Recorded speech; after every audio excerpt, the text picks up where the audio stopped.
kwa idhini yake Allahu subhanahu wa ta'ala.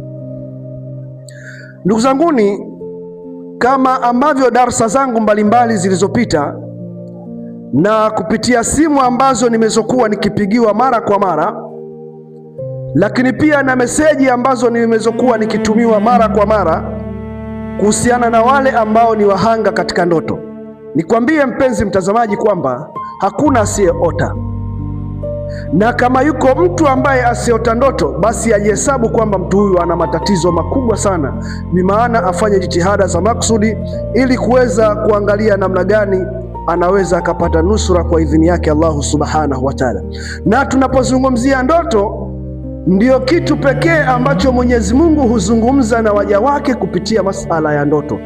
Kwa hiyo wewe pengine hujui umuhimu wa ndoto, leo na kukaribisha katika darasa zangu.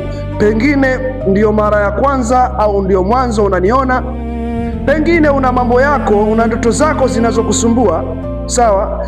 Hapa ndio tunakwenda kuzifungua ndoto zako kwa idhini yake Allah subhanahu wa ta'ala.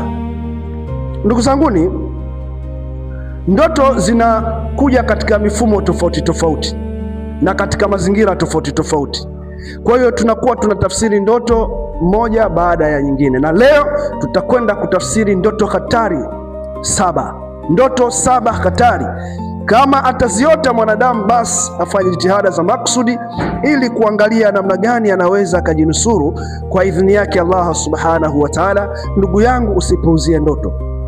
Kuna ndoto kumwota mwanajeshi, askari. Kwa hiyo twende pamoja, twende tukaone darasa letu la leo la ndoto limekusudia nini katika maisha yako. Mfano, ndugu yangu mpenzi mtazamaji, leo tunakwenda kuota kwenye ndoto 7 ambazo ni hatari.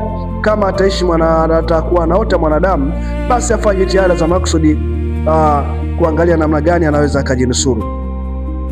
Ndoto namba 1,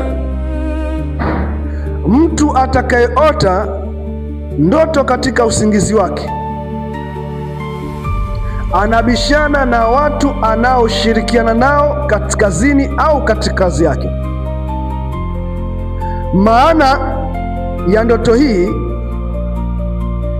maana ya kwanza ni ubaya, na maana ya pili ni usaliti, na maana ya tatu ni uadui na maneno ya uharibifu ambayo anayokuwa akizungumzia.